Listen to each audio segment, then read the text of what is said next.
Well, this spot I was willing to pull. I did it there on purpose so I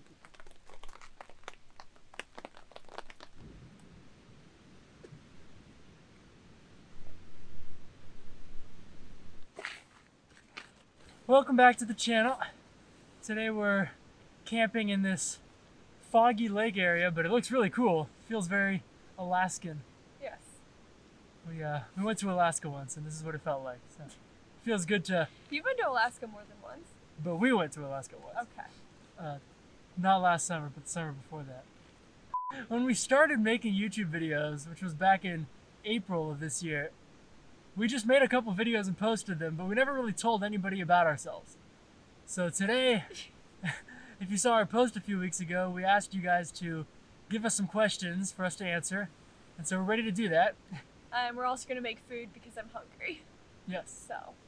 So probably the question we've gotten the most was, how did we meet? Which is, I guess, a fun story. So we used to full-time live in our own cars.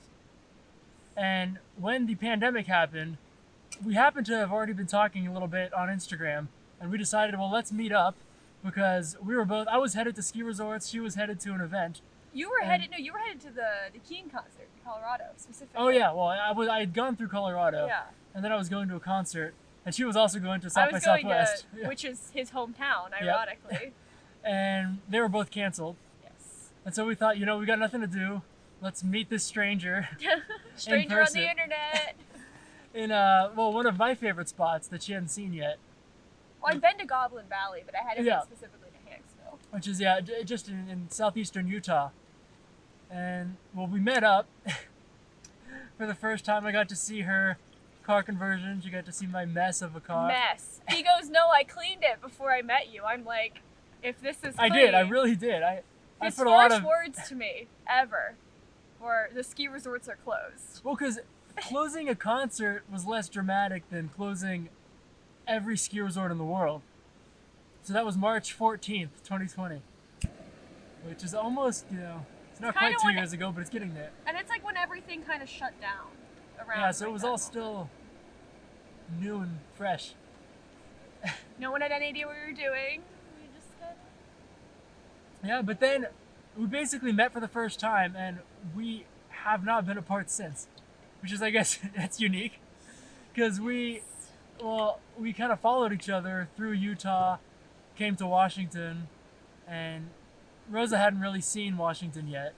But I think at that time, we were kind of more in search of like a campsite that we could kind of hunker down at. Hunker down, Steve. Yeah. Hunker down at for a while because we'd been getting kicked out of a lot of campsites. Yeah, a lot of places were closing. Because the national parks weren't closed yet, but by like a week later, they all were. Yeah. And so only the parks that can't close, the ones that are on highways and places like that, were still open. But the campsites were all closed. Oh yeah, closed. And it was still March, so most campsites are closed anyways here. So we were kind of looking for a place to settle down, and we found one in Washington. Yeah. Where we lived for 3 weeks. Yeah, we lived at the same campsite for 3 weeks. It was awesome because it was one of the campsites they forgot to close. Yeah. And it was interesting because a Forest Service guy came right when we were about to leave, like 3 weeks later, and told us, oh no, all the bathrooms are closed. This campsite, it's been closed. And we're like, are you sure? We've been here for a month. We've been walking the 1.5 miles to the bathroom every day. It was a really cool spot. Yeah. Michael asked, do you enjoy living inside of Chad? Do you have a home base or are you always on the road? Well, like we said, we used to live full-time on the road. So Chad is his vehicle, and then my vehicle, which has been in like one of our videos. Yeah, the one video in Mount Rainier, that summer blizzard video. Elrond was featured. Yeah. I have a Honda Element is in that video. He is tall. He's over 6 foot, and I am short. Well, and your bed isn't the whole back; it's like half. Well, not just that. Like my bed was built for a 5'6" person or shorter, so you don't fit on my bed. Yeah, she's not 5'6". That's just what it was built for. He doesn't even fit in the passenger side of my car barely, so we don't use my car because he's tall. But when I started college, which is why we ended up back in Washington, we got an apartment in Seattle, and that's where we've been living since. But pretty much as possible, we're back in the mountains or somewhere in the wilderness. But we don't live full time in the cars anymore. How did you guys meet, and what are your dreams for the next 5 years? Well, a van. We met online and met in Hanksville, like we said. Oh, meeting online. We did. We did. Um, How'd you find me? Was it the Explore page? yeah, I mean, that's just, yeah, you had been in the same place as me, so there's only so many, I mean, there's a lot now, but back then even, there was only so many, national park, car dweller, photographer type people. Well, there's only so many that aren't traveling with somebody else already. Yeah. Well, especially girls that are single, that are traveling by themselves in a car, there was a grand total of one. There was more than One. one. You And it just was her. found one. Me. I mean, it's rare. Props. But what are our plans for the next 5 years? Our plans are to make YouTube and hopefully YouTube full time. We've had much better growth than we could have ever hoped for in this amount of time. So getting a van that we can both live in and More comfortably. go, yeah, and then just go back to the forest full time. I Hit think the road we full time would be the yeah. dream. We both, well, me especially, I really don't like living in the city. I really love him though, so I sacrifice Yeah. that. Well, But I we would would love- both much rather live in a van, but vans are expensive. Yes. So we are trying to find a career path that is sustainable for van life, and it seems to be YouTube. Yes, definitely. Way more so than other social media. How did we get into camping, and what made y'all want to start making videos on what you do? How did we get into camping? That's a good question. Yeah, I was in Boy Scouts, way back in middle school and Cub Scouts in elementary school. I lived in Texas, and so camping it's very different than camping out west. Because there's no real public land, it's all state parks or some kind of, resort or ranch. And I found that fun, so this was way better. And I think my first trip to interesting scenery in the United States would have been coming to Washington in 4th grade with my mom. I went to Mount Rainier and a few other places, and I was like, this is where I could live forever. It's perfect. That's when your dream started of having a cabin with a view of Mount Rainier. Yes. And camping, because specifically living in the car was, I guess, the original plan, like it was for you. Because camping is like a fun thing you do on trails and parks, backcountry, but in the meantime, in between and on the road, you need a place to live. And obviously getting hotels and Airbnbs is not sustainable. Hey, car camping. It's called car camping. Yeah, it is camping, It's a I guess. form of camping.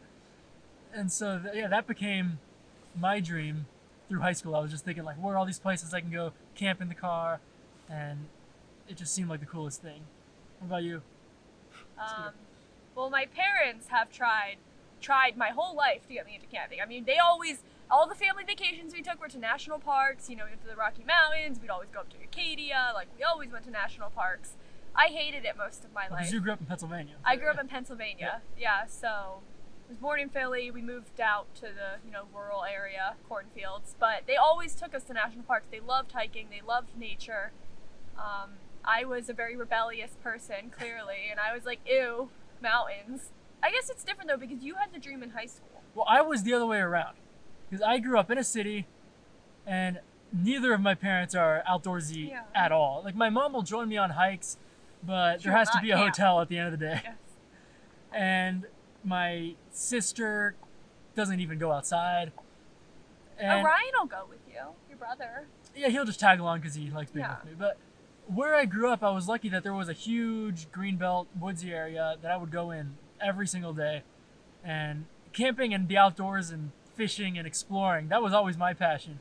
And my parents were like, all right, go do that. But I was the other way around. Your parents loved it, you didn't. My parents hated it, and I loved it. And also, you started in high school. Because, I didn't think about living in a car Well, specifically, living in the car was my high school dream. Till 2016. So I graduated high school in 2013. And I graduated in 2019. I'm still feels like 26, yesterday. and he's turning 21. 21 in a few weeks. So he's currently 20. But yeah, I didn't start till about 2016, thinking about living in a car and doing it full time. I'm a baby. You're a baby. I love watching your car camping videos. Even if there are only 4, I love each one. There will be way, way, way more. We're just getting started. I'm working on making my car into a stealth camper. Do you have any recommendations on what to bring and what not to bring, or how to use the space wisely? Well, I think we have very different opinions on yeah, that. because there's so many different ways to convert your car. I mean, essentially, the most basic is you strip out the seats, and you can throw a cot back there and some plastic bins and call that a home. Or you can, That was my first conversion. yeah.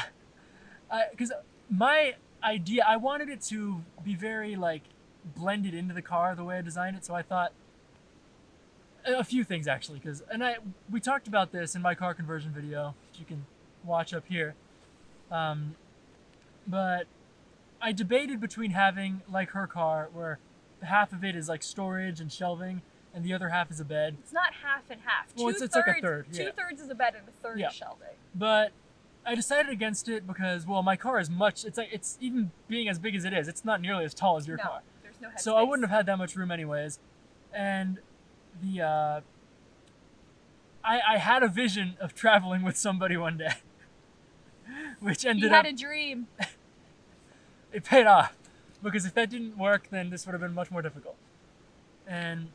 But for you specifically, I mean, I would recommend looking up other people that have done it and seeing what you like about their videos or what you like about their conversions and what you value for yourself. If you value storage, headspace, or a big bed, comforter, whatever you want. Well, I think specifically stealth, because like my vehicle is definitely a lot stealthier than yours. Because I have I don't even have a roof rack. I've got nothing on the outside of my vehicle at all. Like, you could not tell. Like, there's nothing on the roof rack. There's no kayak. There's no paddles. There's no skis. There's nothing. Because honestly, what takes the most time getting used to is finding places to sleep and where you're confident in sleeping, knowing campsites, knowing parks, knowing the rules. That's a lot more complicated than the car conversion. And like, once you get the car conversion done, you'll end up seeing like, because you're never going to know what you actually want, what you like. If you want a power system, if you want water, you might never use it. I have a water system I've never used. I mean, I knew right off the bat I didn't want any of that. Yeah. But I think also it depends on the kind of car. So like for Honda Element specifically, there are like forums, there are thousands There's a lot of people information available who have converted them. So like the information is super easy to get. There's a lot of people who are going to help you. There's a ton of YouTube videos about it. So you have a lot to go off of and a lot of information. Whereas with your car, there's you. And I kind of designed everything the way I wanted it to be, like just all built into the car, built into the windows. So it just kind of looks like it was always there. That was my vision for it. I didn't want it to be, and that's the other thing is, you might, because some people like it to be very modular, so they can take it apart, or they can put the seats back in, or they can resell the car. There's no way my car's going back to normal ever. My car has 0 holes in it. Everything's attached with zip ties, and I can take out the entire modular system, put the seats back in, and it's just like how I bought it. And I mean, mine, I think there's only one hole, and it's very minor in the car. Yeah, but you would take your seats out. But it would, yeah. Here's the great thing about the Honda Element. You push a button, and the seat comes out. You took like 6 hours I have to take all the your paneling off and get, like, impact drills just to pull out the bolts that hold in this whole mechanical seat rear system. It is not made to be converted. No. Like a Subaru Outback or a Honda Element or RAV4, those cars are much more conversion friendly. Especially older cars tend to be. Modern cars are much harder to deconstruct. I mean, I think my recommendation, because like this is what I did, and I know a lot of friends who have done this too, is your first conversion, it doesn't have to be the end all be all. It's okay if it's simple, and then you go out for a month and you test it, and then you figure out what you want, and then you go back and you actually do your full conversion. Because I've done 2 conversions on my car. The first one was a bed and Walmart crates, and then I lived in that, and then I figured out what I wanted, and I went back and I designed a whole new system that works a lot better. So that's also a good idea, is maybe a trial and error period to figure out what you want. Because that was different, because I spent like all of high school dreaming up my setup. And then when it was time to convert, I was like, I'm having these solar panels, a power system, water system, but tire again, pressure like you system. didn't really know until you lived in your car how it was going to be. So sometimes living in your car for just a little bit of time does help. Yeah. Somebody commented, the Wow TBH commented, off topic, but what is your favorite city in the US to visit? Well, when you're living in your car, like we used to, cities are amenities, right? That's where your laundromats are, that's where your Planet Fitnesses or Anytime Fitnesses are. That's the rainy day where I would go do my laundry, I'd go to Starbucks, I'd do work on my computer, I'd get a shower, I'd do responsible things. And so like, for me, I know I'll answer the question with 3 different answers. One for my favorite city that just is my favorite city. Then my favorite city to visit when car camping because it's convenient, good layout, and it has the things I like. And then favorite town, because that's where you're going to spend more time anyways. There's not a lot of like major cities outside of national parks and such. So my favorite city, because we live there, I like the vibe, I think it's very pretty. is Seattle. Is that going to pour down onto the...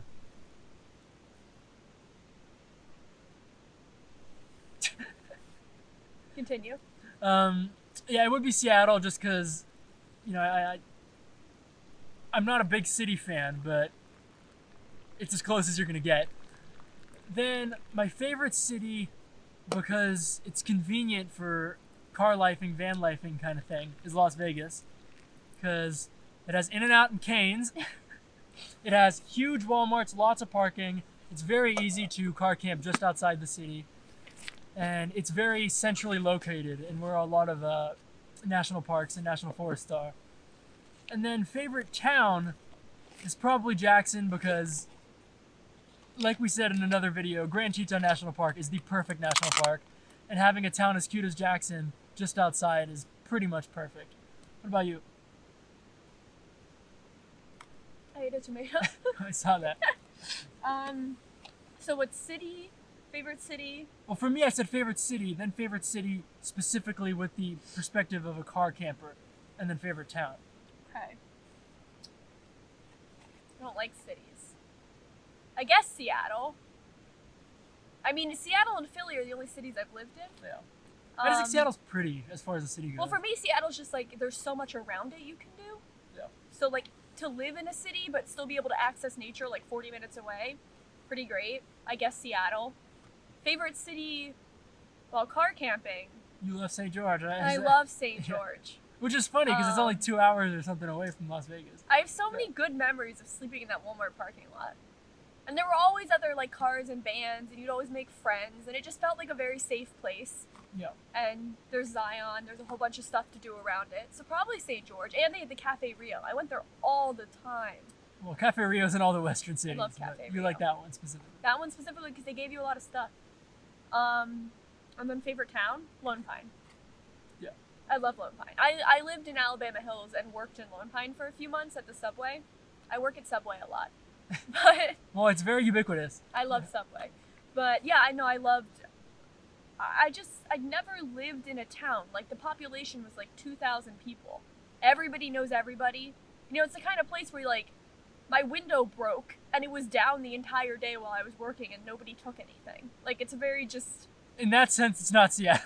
It's a very good town. It's just like, you know, everyone's like, oh yeah, no, I know this mechanic. He's like 3 blocks down on the right. Like, you know, just knock on his front door. It's just a house. Kind of the eastern part of California is Yeah. so different from the rest of California. It's essentially Nevada. I love Lone Pine. Mm. It's a really fun place to visit. Jackson's good too, but to me, Jackson's more of like, it's pretty big. It's also posh. It's also very rich people. Expensive.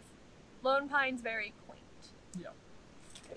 Somebody asked us a question. How come you're risking it in such cold weather?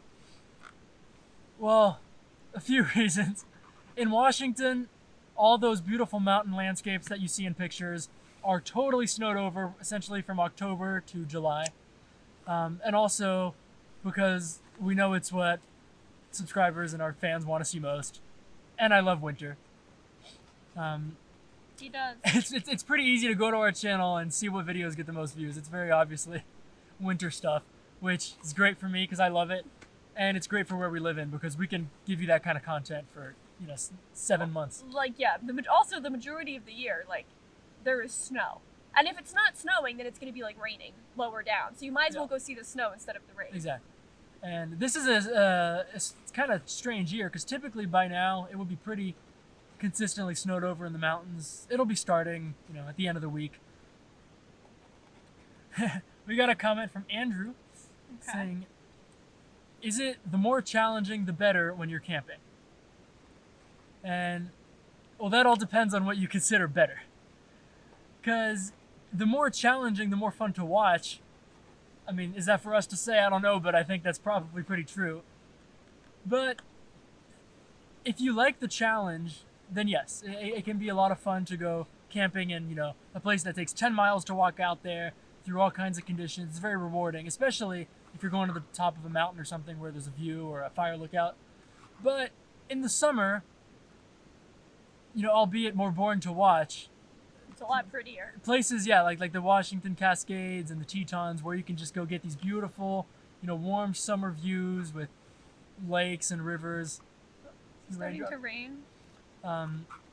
It's the less challenging, the more enjoyable is probably true. Though I But, will say with car camping, because you do have the vehicle to go into, it's pretty enjoyable.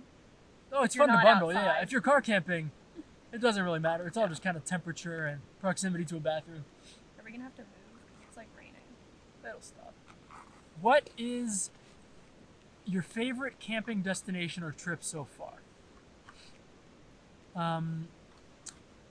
I honestly think one of the most beautiful camping trips we ever did, which Park predates our YouTube, is probably in Alaska. Going Harding up to the Ice Harding Field? Ice Field. I mean, that was really nice. But obviously Alaska's out of this world, it's not the easiest place to get to or Nope. camp in. For a video, Park Butte. Park Butte was probably the most beautiful, and making the snow cave was probably my favorite. Well, you've had that dream forever. Oh yeah, we're doing that this year many times. As soon as the snow is, 10 plus feet deep, so probably end of January, there's going to be more stuff like that coming. We also got a comment, do you have any plans to visit Europe? Half of my family's European. He's French. Yes. I'm French-Greek on my mom's side, but they're all pretty much French. We speak French at home. The only reason... They don't speak French at home when your dad's there. Yeah, so my dad's the American, so that's why we ended up in Texas. But to my mom and my cousins who all live in Austin, Texas, we still speak French. And then to my dad, usually about sports, that's in English. But I would say the majority of your conversations are in English. when Yeah, your dad's well, there. because, and with my siblings, we speak English because it's just better and easier. And like when you're just hanging out with your cousins, it's really your mom and your aunt. It's my mom, my grandma, my aunt, my uncle. Yeah. That'll always be in French. And so I've been to Europe a lot.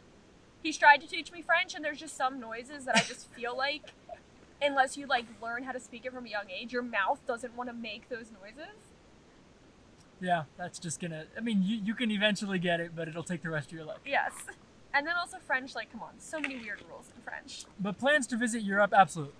I mean, you go all the time. Yeah, it's been a while because of COVID, of course, but as soon as especially if our YouTube gets more and more successful, we'll be able to do things like that, like going to Iceland and Norway and the Alps. That'll really be the only places we'd be interested in camping. Maybe Lapland up in northern Finland or Sweden. But yes, most definitely Europe, the Andes, and of course the Western U.S. and Canada. Those are the premier camping destinations, and I just want to show you around all of my places in France. It's raining again. Good thing we came in here. I like this little cove. It's nice. Oh, somebody asked us, what is your most scary moment and what is your worst fear living in Chad? I would say the worst fear is your vehicle getting broken into and Yes. everything you own getting stolen. Yes, that's the worst. Yeah, Chad got broken into once, shattered 2 windows, and left with her bag and nothing else. And Elron had his window smashed, and then, as usual, they stole the catalytic converter. Well, then her window smashed. They stole nothing. Literally 0 things were stolen. It's so frustrating. the and that- catalytic yeah. converter was much worse. Yes, and that's becoming a massive problem. Anybody, anywhere in the United States right now. But I wasn't afraid Yeah. of that until I started living in a city where Yeah, but things you should like be afraid that of that happen. everywhere now. It happens at an extremely high rate everywhere now. Is that enough basil for you? Yeah, it's good. Not a lot. So yeah, getting some kind of catalytic converter guard or security is highly recommended if you have a car that's frequently targeted. Do you like the cheese melted in, or do you like it on top? A little bit of both. But I would say getting your car broken into would be the worst, because everything you own is in it. And there's definitely ways you can help your chances with that. I would say, having stuff, because from our experience, smash and grabs are just that, smash and grabs. They tend to not dwell very long on a vehicle at a time. Typically your car alarm will be going off too, so, as long as your stuff is well hidden, they'll probably break the window, open your center console, open your glove box, try to find some cash.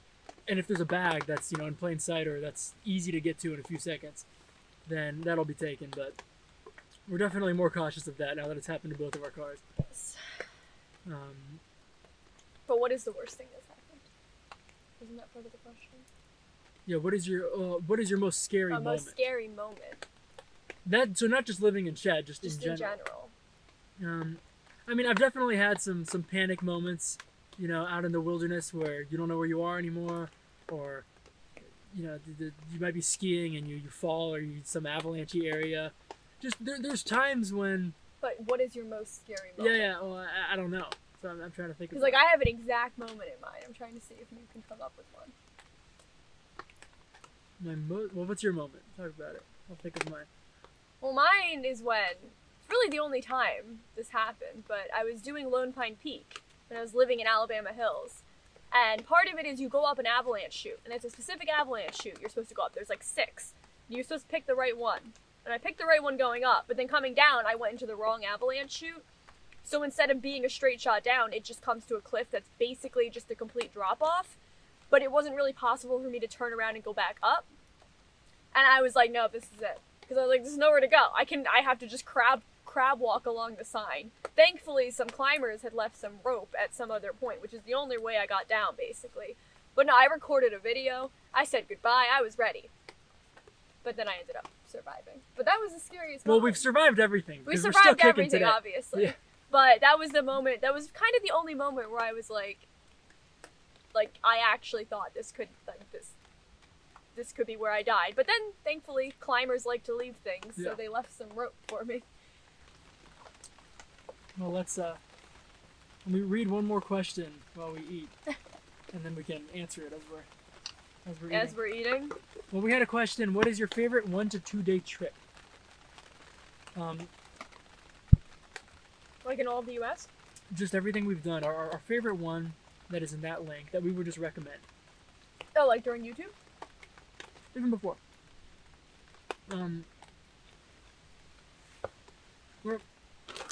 I would highly recommend looking up, fire lookouts in your area. Most of the western U.S. and even there's fire lookouts out in the Appalachian Mountains too. Many of them are first come first served, just kind of abandoned sites. Yeah. And as long as you wake up early and you're willing to get up there quick before anybody else, there's just something about being in one of those like extremely remote cabins overnight, watching the sunrise and the sunset. I would also say that. In Alaska, there's a lot of cabins that you can hike to. Mm-hmm. That are first come first served that are amazing. They have like a wood stove that actually works as opposed to the fire. Yeah, in Wrangell St. Elias National Park. Yeah. Yeah. There's like cabins, 13 or something, that you can hike to that are really awesome. But besides that, 1 to 2 day trip. Yeah, well, for camping specifically, yeah. I mean, for camping specifically, I would say go to Alabama Hills. For easy like car camping or Alabama Hills, and then drive up to Mammoth Lakes, and then go soak in the hot springs. Yeah, if you don't want to go backpacking, then yeah, that's hard to beat. Oh, backpacking. I guess fire lookouts. Mm-hmm. But I guess that's different because you're going to a structure, so you're not camping. And I would say, I know it's cliche to say this, but the best backpacking trip is the one that you're doing, right? And if you're better off finding a remote little lake up in the mountains. It might be a little bit farther. It's something that's not, extremely well known and where the trailheads are going to be mobbed really early in the morning. And having a place to yourself. Having a place to yourself is so much better than having a beautiful place that's being shared with, 70 tents around you. There's just something about it. And although, especially out, in Washington and the Cascades, it can feel hopeless because even trails that you thought were secret might have 100 cars there at 6 in the morning. There's always going to be something that has nobody. Also, a lot of people, when trailheads are mobbed like that, they're not staying overnight. They're hiking out and they're hiking back. So it always tastes so good. Is it good? Mm-hmm.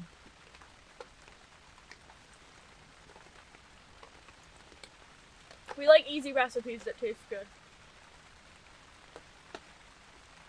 It's a good move coming back in. Oh, seriously.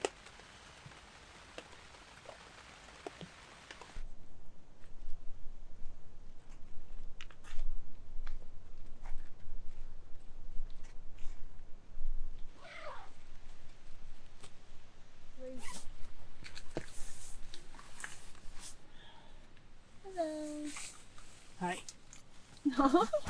Do you want to sit on that? Yeah. We always do this. Oh yeah, sure. Yeah, because someone's sleeping pad doesn't work. How's that? We've done this how many times, and every time it's the same. He is beauty, he is grace. I am Mr. United States. There's no such thing. That is sexist.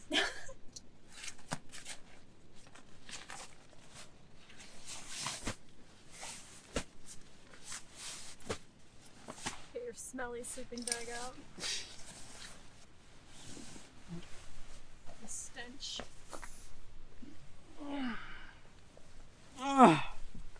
Yeah, hard day's work. Well, luckily for us, it's not. Oh, is there a bug in here? Oh, dust. Probably. So luckily for us, it's not like we're in the mountains, so it's in the 40s. Might drop down to 39, 38. It's just wet. It's wet, but it's not that cold, so we don't need. We're not gonna freeze to death. There's a bug. Yeah, there's bugs here. It's annoying. Yeah, we're not. You forget that there's Why bugs. are there 'Cause bugs? up in the mountains, once it starts freezing, there's no bugs. But even here, being so close to so many mountains, we're still under 1,000 feet, so it stays warm. Year round. It hardly snows here. We're gonna have to kill that bug before we go to bed. I'm gonna kill that bug before this video ends. Oh. Come back, buddy. Old buddy, old pal. Well, Gone. fight. He disappeared. Hey, you scared him. Good. Well, we're all set up now, so we're gonna. What is it? Brush Hit the my hay. teeth still. Yeah, well, that part doesn't usually make the video. That's fair. We'll see you guys Did tomorrow. you just say we're morning. gonna hit the hay? Yeah. Oh, you're so quaint. That's so cute. Go behold it. Alright, well, we're gonna go to bed. Good night, y'all. Good night.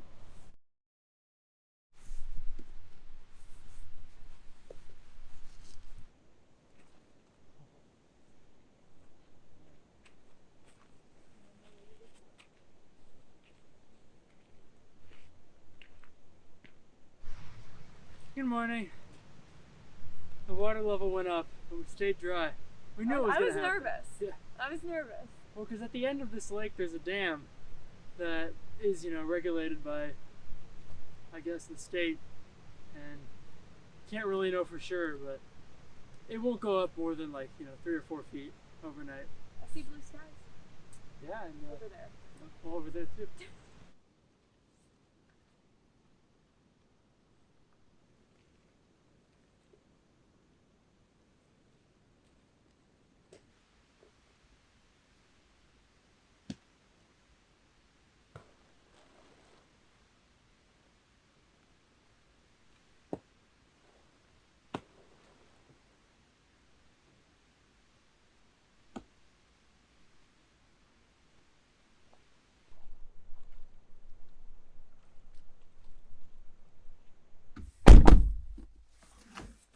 Well, thank you for watching our informative backstories. We probably missed like half the stories. Oh, there's so many, but we felt like sharing at least something, so hopefully the takeaway is... What's the takeaway? Hopefully you know more about us. The takeaway is you know more about us, yeah.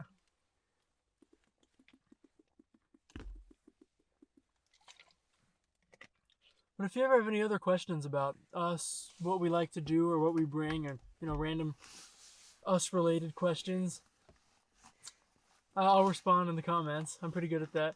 I respond sometimes. I respond 99.9% I respond to of Steve the time. comments. But yeah, so if you have any other questions, just leave them in the comments. We'll be sure to get back to you. And it was another successful night of camping. When we're out in the snow or high up in the mountains, it's a lot easier. There's something about rain. It's just very Horrible because annoying. everything's wet. Yeah. Yeah, like snow at least like it's wet, but it's pretty. Well, and if it's cold enough, snow's still dry. Yeah. Rain is always wet. Look at us. Education's right here. Rain Water is wet. Well, thank you for watching. More winter videos coming soon. Whenever winter decides to snow. I guess it's not technically winter yet. Nope, December 21st.